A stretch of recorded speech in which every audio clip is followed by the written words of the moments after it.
السلام عليكم، مرحبا بكم عند أم فارس. إن شاء الله تكونوا بخير وعلى خير.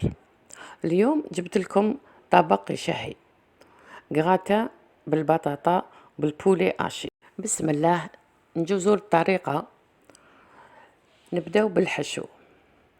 في مقلة نحطو شوية زيت وندبلو فيه حبة بصل مسكرفجة متوسطة، نزيدو معاها 2 سنين توم مسكرفجين. كي تدبل البصلة والثوم نحطو لهم التوابل، لي زيبيس، كركم، سكنجبير وفلفل اسود والملح. بالنسبه للتوابل كل وحده واش تحب تحط.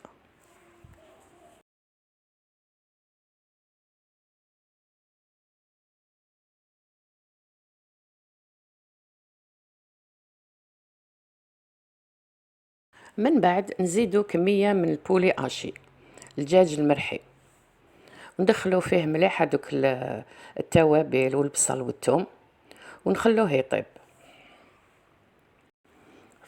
في الاخر تاع طياب نزيدو شويه معدنوس مقطع، نخلوه يزيد يطيب شويه، من بعد نطفو النار ونخلو هذا الحشو على جيح.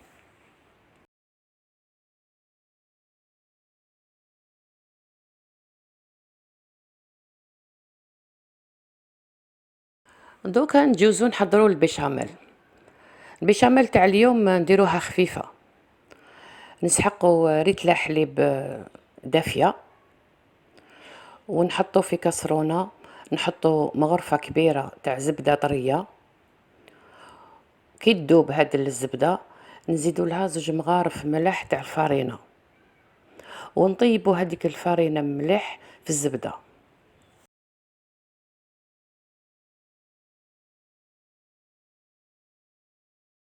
من بعد نبداو نزيدو في هذاك الحليب الدافي فوق الزبده والفارينه حتى نكملو الريتله تاع الحليب، ونبقاو نحركو في هاد البيشاميل حتى نشوفوها عقدت شويه.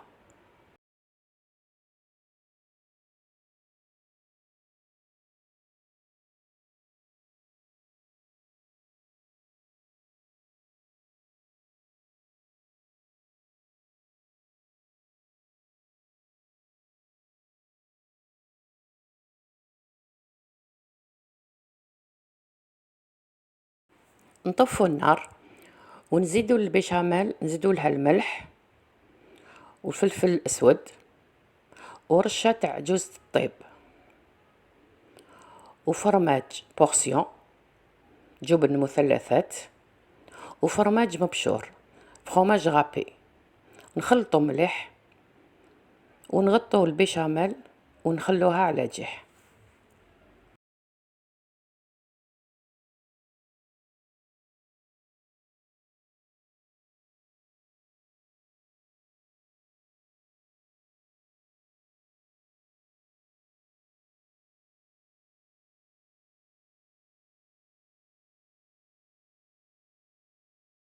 الحشو معانا واجد والبيشاميل واجده، ونكونوا قلينا بطاطا، كميه من البطاطا نقطعوها صغيره ونقليوها. نجيبو بيركس نرشوه بلا شابلور باش ما يلصقش معانا الكغاتان كي يطيب. نحطو الطبقه الاولى تاع البطاطا المقليه ونزيدو فوقها شويه تاع الحشو تاع البولي اشي، ونحطو نص تاع الكميه تاع البيشاميل.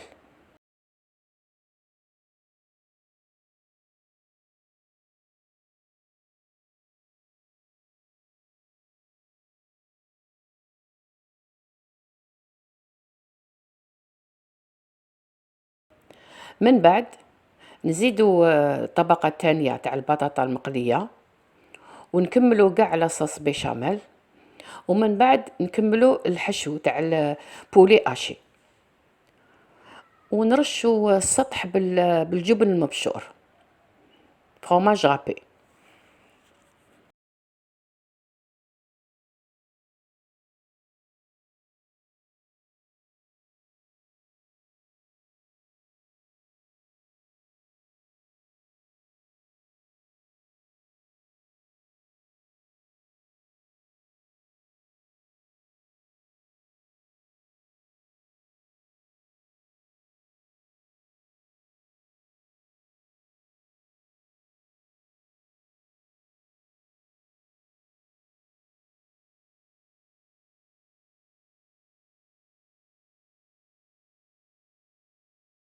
ندخلو البيغاكس في الفرن، نكونو مسخناه من قبل، كلش راهو طايب، نطيبوه شوية من التحت واحد ربع ساعة 20 دقيقة، من بعد نشعلولو من الفوق ونحمروه مليح من الفوق.